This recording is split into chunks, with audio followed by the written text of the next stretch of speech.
movie theater and just sit and watch for an hour and a half and then get up and walk out. That this is family. And imagine if we ran our family like we did church for so long.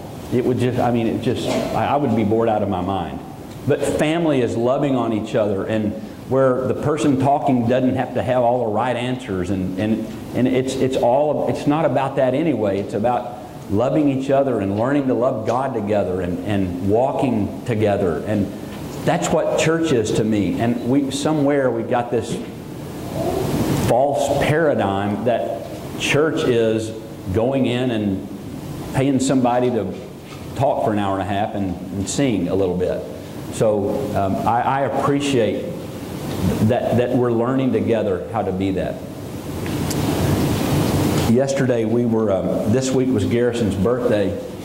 His birthday was on Wednesday, and we were going to run down there Wednesday, and Terry made his favorite dessert that he wanted, and so we get ready on Tuesday to go, and he calls and said, "Could you come Saturday instead of Wednesday, because I have a baseball game, and I would rather you watch me play than just come and talk for a few hours since you got to be back for church." And so yesterday we got ready to go to see him. But I need to back up.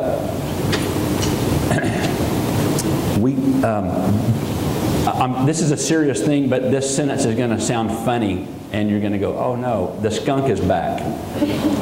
So on Friday, I go, "All right, enough is enough. I'm just going to bite the bullet." And so I remembered this man who had a boy on Garrison's baseball team. Okay, so I've been thinking about Garrison, and I'm just, baseball team, and I'm going to see him play, and I've got all these flashbacks of little boys that he played with, and I remember this boy on his team whose dad has a company that removes critters.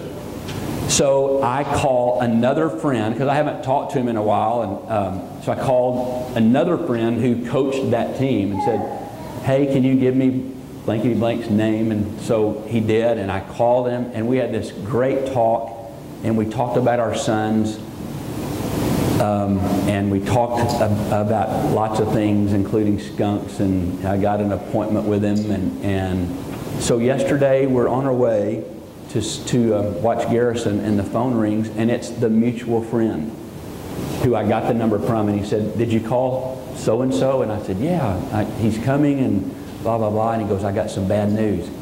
And I go, "What?" He said, "His son died last night."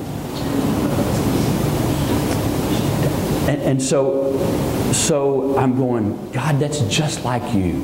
Not that he died, but to bring him to mind, to put me in his life on the phone, to open a door, so now I can walk back through, and it's just, so anyway.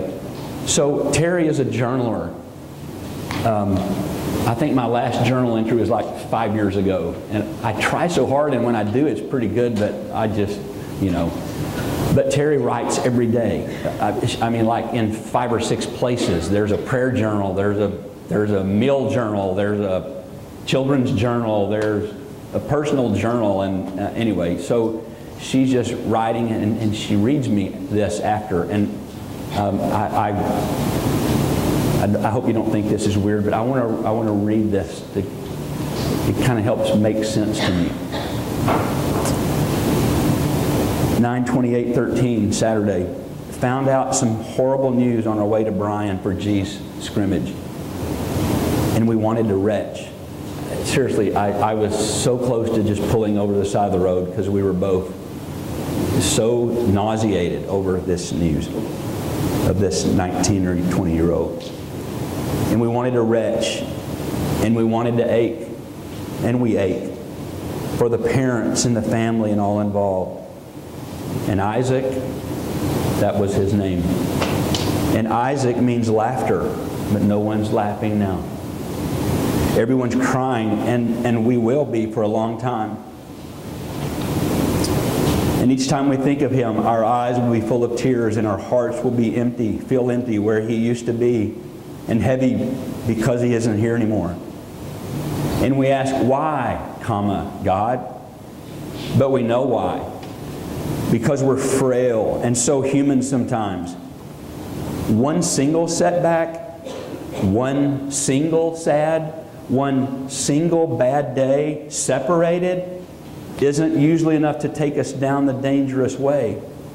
But when all these converge at the same time, we lose our way.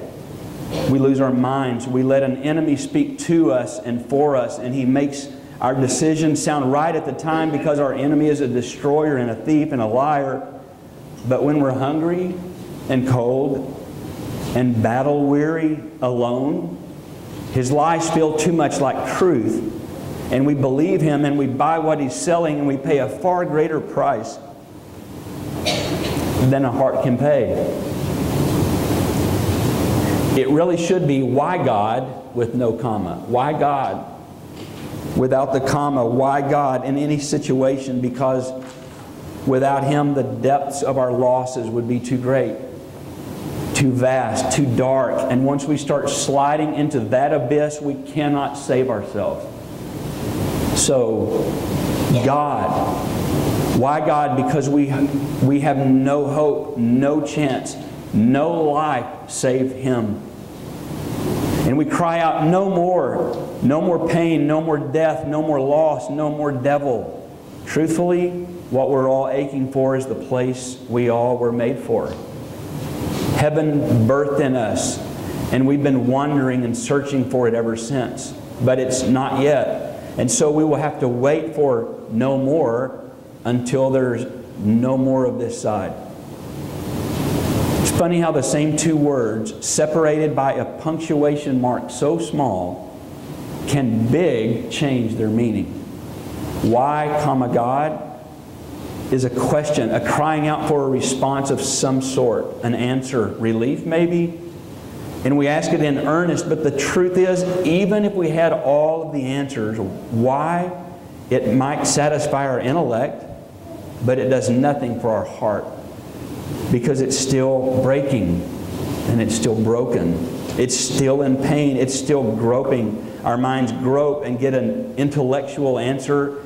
Maybe our reasoning process is satisfied, but it isn't an answer our hearts can translate. Why God, without a comma, is the question. Why God?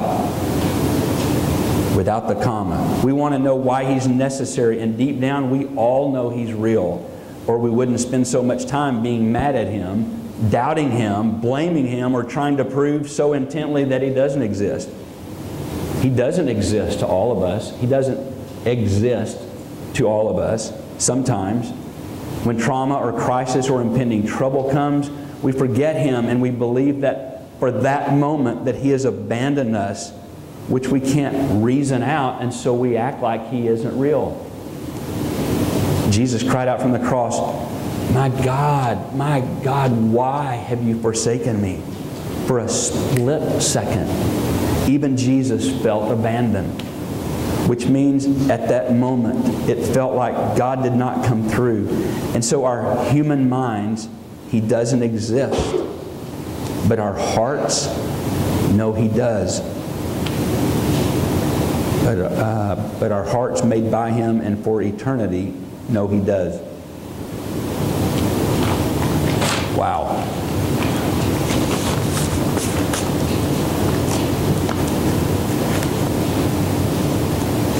So we're trying to process all of that, and a lot of days I think I'm so all that. Yeah, I got an answer, and then there are days like yesterday and today, and looking at Janice, and I go, I don't have a clue. All I have is him, and that's why when we sing those songs, all that I long for, all that I am is yours. And so we cry out that way.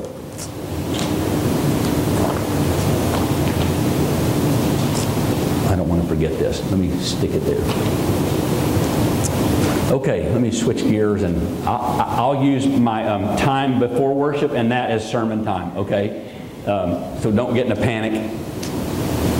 We have begun the process of looking at Exodus, and we are now in chapter 2, and we're going to look at a story that we looked at months ago, and I I'm trying not to preach the same thing. I'll reference it some. But I looked at this story kind of in a different way, and I picked out a different person.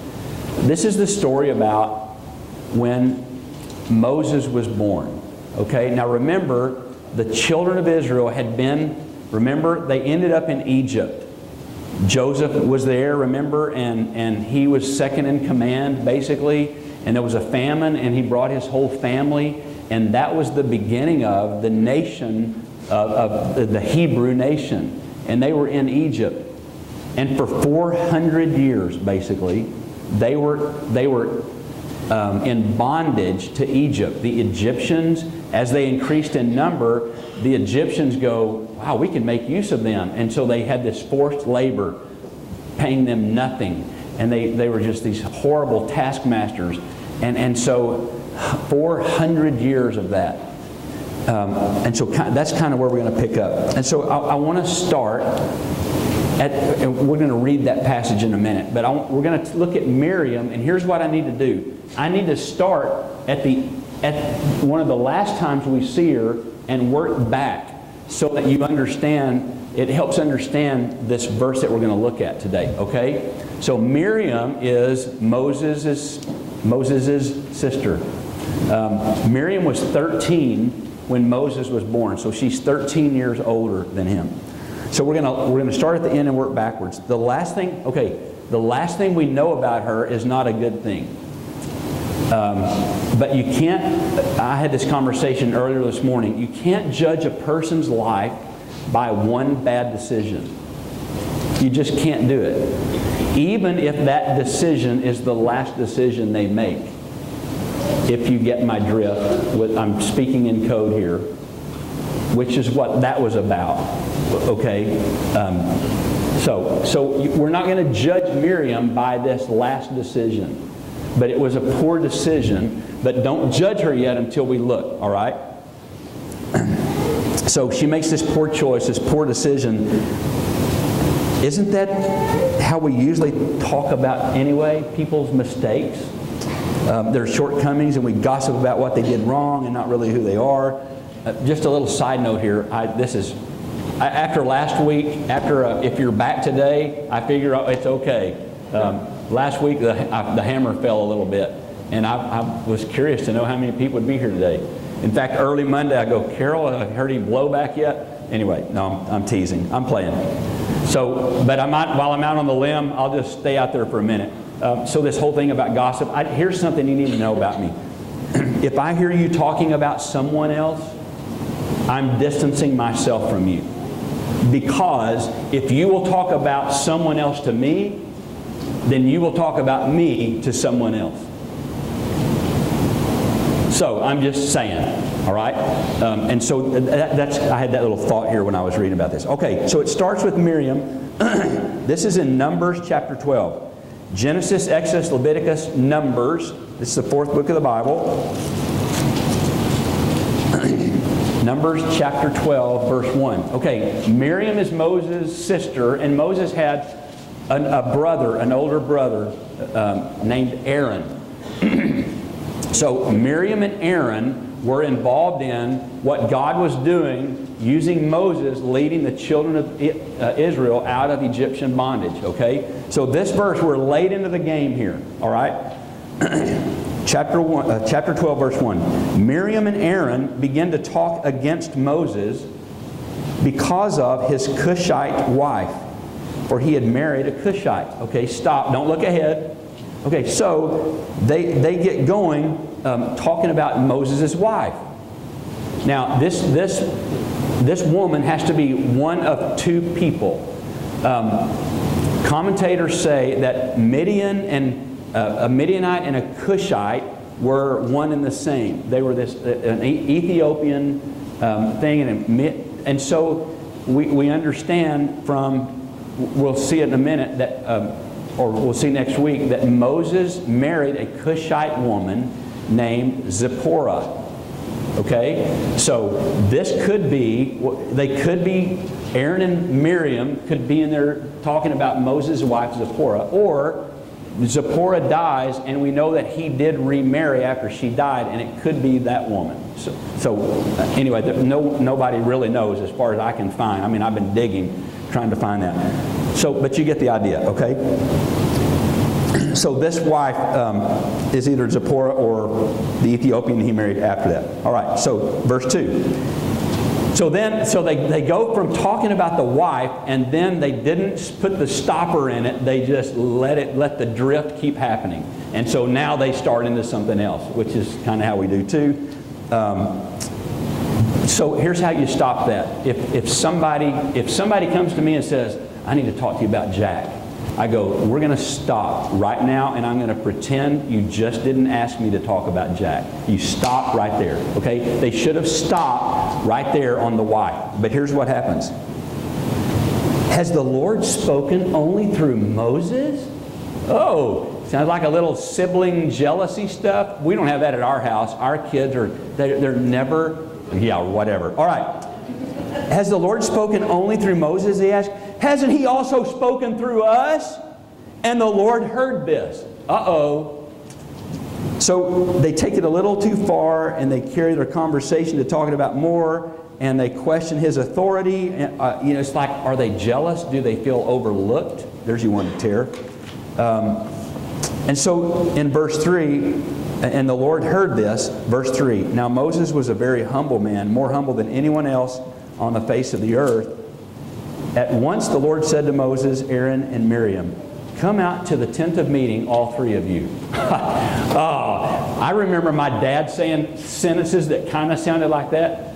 Come on out to the willow tree, all three of you right now. The willow, we had a weeping willow tree, and you pull a branch, and my dad could grab the end and go, and slide all the leaves off like that. It was really a dramatic thing. And then it wasn't so dramatic anymore. I mean, that was kind of cool, and what happened after wasn't very cool. That's what comes to my mind is the Lord calls them out, all three of them, to the tent of meeting. There is a come to Jesus fixing to happen. Okay, you kind of get that, all right?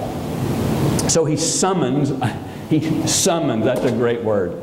I'm going to summons Brooks today. All right. And so God goes, then the Lord came down in a pillar of cloud.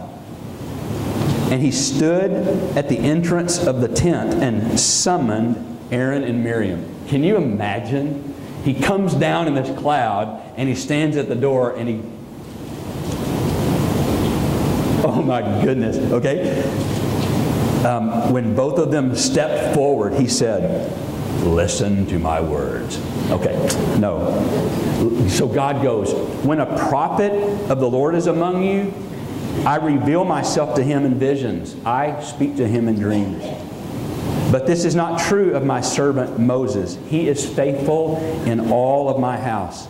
When I speak with him, I speak face to face, clearly and not in riddles. He sees the form of the Lord. Why then were you not afraid to speak against my servant Moses? Boy, there is a whole other sermon right there. You better be really, really careful who it is you talk about. Seriously. You don't talk about one of God's kids. You don't. Especially one that has this gifting of some kind. You just don't, bless you, you just don't go there, and you're fixing to see why. Okay? So it wasn't enough. Okay, so I'm looking at this, and here's basically what God's saying. Okay, here's the deal. I have spoken to you. I've spoken to you in visions. I've spoken to you in dreams. I mean, God's going, for goodness sakes, we're fixing to find out she was eventually, she was a prophetess. A prophetess was a female prophet that it was like this specially called, set-apart person to speak in the place of God. I mean, spiritually, she had it going on, and yet she begins to compare herself. By the way, comparing yourself with someone else is always trouble. Okay, so God, why then were you not afraid? In verse 9, the anger of the Lord burned against them, and he left them.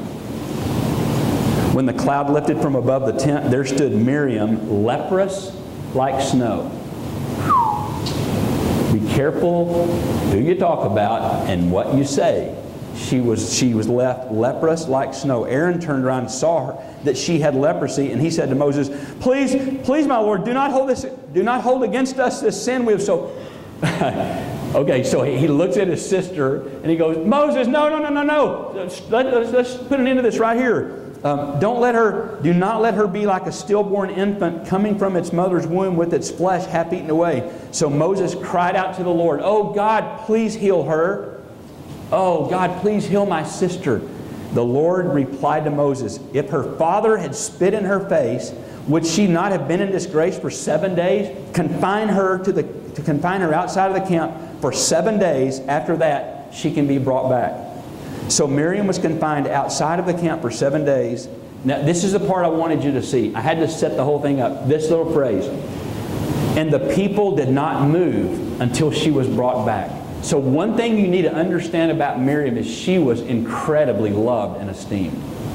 Her walk with God, her prophetic things that she spoke, and we don't have time to get into all of it.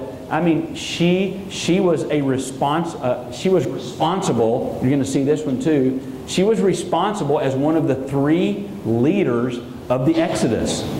I mean, it was just amazing. And she has this little faux pas where she slips into a little gossip about her brother. But what I want you to see is she was well thought of and esteemed. Okay? Another thing I want you to see is in Micah. Okay, so you're going to go to the right. You're going to go through Psalms, which is kind of right in the middle of your Bible. Keep going. You're going to go through big books like Isaiah, Jeremiah, and then you're going to start getting to these really, really smaller ones. And you're going to start seeing Amos and Jonah, and then you're going to come to Micah. Okay? Micah chapter 6, verse 4. So this is in the middle of this prophetic word that Micah is speaking on behalf of God. Okay? And so right in the middle of this thing going on, God is speaking. And he says, I brought you up out of Egypt and redeemed you from the land of slavery. I sent Moses to lead you, also Aaron and Miriam. Okay, so the next thing I want you to see is she was recognized as a deliverer of her people. Okay, important. We're gonna put all this together in a minute. Okay, Exodus 15:20 shows another. So go back to the left. To Exodus, you've been in chapter 2, we're going to jump to chapter 15. 15 is that incredible song where they're standing on the edge of the Red Sea. They've just watched the whole Egyptian army get covered back over after they walked through. And Moses begins this song, I will sing to the Lord, for He has triumphed gloriously, the horse and the rider thrown into the sea, and it's all of this. And then in verse 20, Miriam joins in. And watch this, chapter 15, verse 20. Miriam, the prophetess. Okay, so we saw that she's well esteemed, highly regarded. We saw that she was one of the deliverers, so she's a deliverer of the people. And now we see that she's a prophetess. Here's the deal. So here's how my mind works. If I see somebody like Jackie Kendall, okay, that's coming to do the women's conference, every time I'm with Jackie, I'm picking her brain. Jackie, what are you reading? Tell me what you're fasting about. What are you praying for? Who's been instrumental? What have you heard lately that's causing you to grow and pursue Jesus more? Because I try to learn that thing so I can. And I don't want to be her, but people that I love and trust. The other day, Gary had a question. I go, let me give you a book. I give him this book, and he comes today and he goes, here's your book back. I go, why don't you keep it? Because it really ministered to him. So the point is like we find other people who are doing okay, doing better than okay, and go, all right, so am I clear on that? So you see, all right, so it's important to keep looking about what makes, so she's a prophetess. Chapter 15, verse 20. We don't have time for this. Write these down, okay? Because you're going to go, that's so weird. I want to tell you there were other female prophets, other prophetesses. Because again, that's how my mind works. I'm like, who else?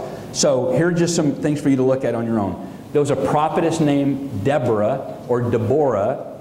Judges chapter 4, verses 4 through 14. Judges 4, 4 through 14. Be careful, Steve. Deborah's going to go home and read that and think, she's going to like start bossing you around and stuff. No, I'm playing. Okay. There was another female prophet, a prophetess named Huldah. Huldah. She sounds like an East German ice speed skater, with those thighs like this. Okay, never mind. All right. Huldah. All right. And her story is in 2 Chronicles chapter 34, verses 22 through 33. Okay, so go there to read about Huldah, another female prophetess, and I'm telling you, it's just fascinating. And then Isaiah's wife, we find out. Isaiah, the prophet Isaiah, his wife was a prophetess, and that's chapter 8, verse 3. Okay, so besides the little faux pas in Numbers, where she's bad-mouthing Moses, she is an amazing woman of God. Okay. So my question is, so how did she get that? How does that come about? All right. So now back to Exodus chapter 2. So I've set the stage for us to kind of see this. All right. Okay. So I'm reminding you, 400 years of slavery, 400 years of baking bricks, just 400 years of just this forced labor. Building, just until they dropped dead physically. I mean, it was just horrible. They didn't have much to eat and all of this stuff, okay? And in the middle of all of that, in the middle of this 400-year spiritual drought, there comes this sentence. Now a man of the house of Levi married a Levite woman. Wow. So the first word is now. What does that mean? Presently. So what was going on at the present? Well, I just told you the grim times for the people of God. And yet this whole time, that whole 400 years and all of that labor and pain and all of that, the whole time God was getting ready for this verse. While they were in the middle of okay, so Pharaoh had seen, I left this little part out, it's important. Pharaoh had seen the Israelite nation grow and grow and grow and grow. And he realized their numbers are so great now that if one of the neighbors begins an attack on us, this nation that's inside of us could side with them, and then we're history. And so we have to exterminate these people. And he begins the extermination process by saying, every male child is going to be killed. And so in the Hebrew nation, every male baby born, in fact, back in chapter 1, you can read that on your own, he brings all the midwives in, the midwives in Egypt, and he says, as you're delivering the Hebrew babies, if it's a girl, let her live. If it's a boy, kill him. He is not to live. But the midwives wouldn't do it because they feared God, which is just a great story. They feared God. They wouldn't have anything to do with it. And Pharaoh finds out. He gets mad. He goes, what's going on here? Why are you doing that? And they go, oh, sir, these Hebrew women are not like our women. They're not like Egyptian women. They're lively, one translation says. They're lively women. And by the time we get there to deliver the baby's already born. And so we can't do what we're supposed to do. And this is just a beautiful verse. I don't have it in front of me. But at the end of chapter 1, it's talking about, and God so blessed them that He gave the midwives families of their own. He gave them husbands and children. He gave these midwives households of their own, which is just awesome. Okay, yeah, within the Israelite community. All right. So God is preparing, while all of that extermination stuff's going, God's preparing for their emancipation. He's been preparing for them to be free. And so quietly, stealthily, providentially, now a man of the house of Levi married a Levite woman. Do you hear how simple that? Listen, in the backdrop of all this stuff, this little simple sentence just like stands out to me. Okay? So this godly man and his godly wife start a family. There was nothing peculiar or striking about that sentence. There's little commotion that would raise an eyebrow. This little couple, they get together in their little frame house or whatever, and they have a daughter and then a son. And then they have the founder of the Jewish nation, the originator of independence, its lawgiver, its historian, its prophet. And that man, that one who is to be all those things, is introduced for the first time right here. And she became pregnant and gave birth to a son. Wow. And when she saw that he was a fine child, she hid him for 3 months. She looks in this baby's eyes. Well, watch this, Gwen, as you're holding that baby. Her name, we learn later. It's really interesting that in this story, there's no names even mentioned. It doesn't tell the mom and dad. We know who it is now. Her name is Jochebed. And we know the sister's name now. But as this is being written, it's like there's no fanfare at all. It's just this man and this woman, they marry and they have these children. And when she looks into this baby's eyes, listen to me, she sees something. She discerns this spiritual thing that sees inside of this one that there is something special. There is something that God is up to something in this. Listen to me. I don't want to go far down this road. Our children are not trophies for us. Our children are, we decided we'd have kids. Listen, the Bible talks over and over about God had them in mind from the foundation of the world. Mr. Smarty Pants. You think you're all that, but we planned our family. Okay, anyway. But she sees in him. And listen, let me encourage you, Mom and Dad, even if it's not Justin and Gwen with the little one. Some of you are going, my little ones are now 60 years old. Listen, we have to see in our children purpose and plan and destiny. Because that changes the game. That's a game changer. The way I see my children changes the game. It changes how I parent. Because it's not about, those of us who are like in our 50s that grew up in that generation, we were taught, we basically, it was, you be good because our name's at stake. You obey, you be moral, you don't do this, you don't do that because you're a representation of me and my name. And so that was the way I was parented. Listen, there were wonderful things about that. I thank God. I mean, I use a lot of those same things, morals, but it's not with the same motive. The motive is not so that you harm my name, that you make me look good. I have never said that to one of mine, nor will I ever. I will never say, how dare you disgrace our name?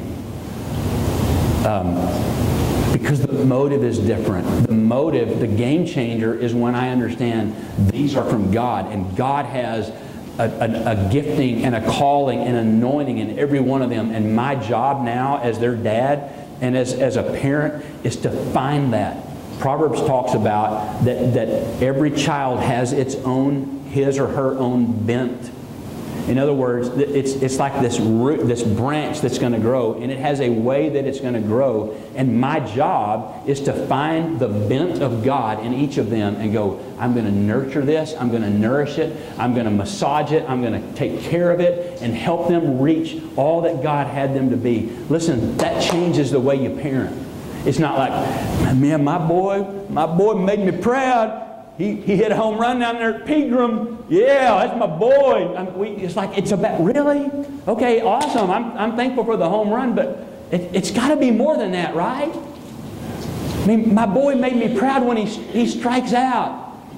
We put so much on them. Listen, look beyond the surface and look. It says she looked into his eyes. Look past this and look down in here and go, God, show me.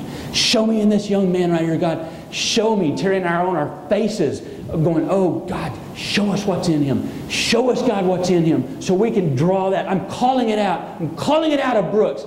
Almost this militant kind of thing. It's like, I got to be so careful here. I don't think I'm anything different than anybody else, and I'm not saying my kids are. Don't hear that. I've been here long enough for you to understand that. So I'm not, it's not about that, because I wanted to say this sentence. Now, I'll go ahead and say it. It's going to get misinterpreted, and I can't help that. But it's like, God, I don't want a mediocre son. God, I want a son who is sold out, abandoned to Jesus.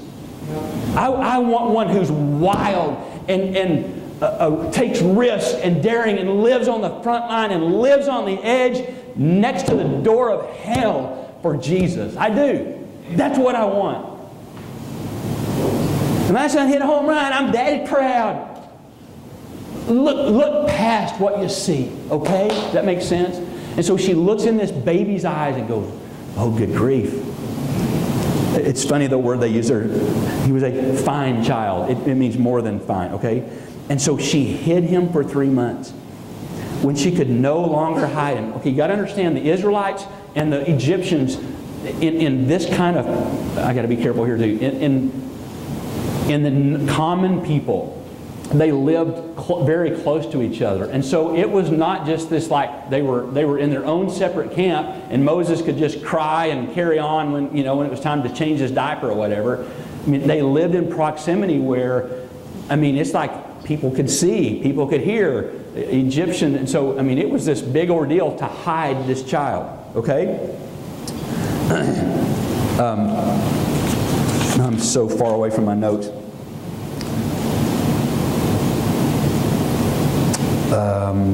So they concealed her baby, managed to hide him from the Egyptians' eyes and to prevent his cries from reaching their ears. Okay, then verse 3. When she could no longer hide him, she got a papyrus, however you say it, basket for him and coated it with tar and pitch.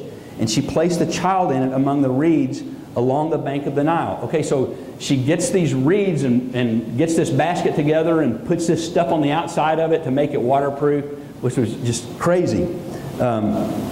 And so I go, what was she thinking? What could she have been thinking? What would she have been praying? What would she have been feeling as she sets her baby in this basket? She sets her baby in the river where all the other babies are thrown in.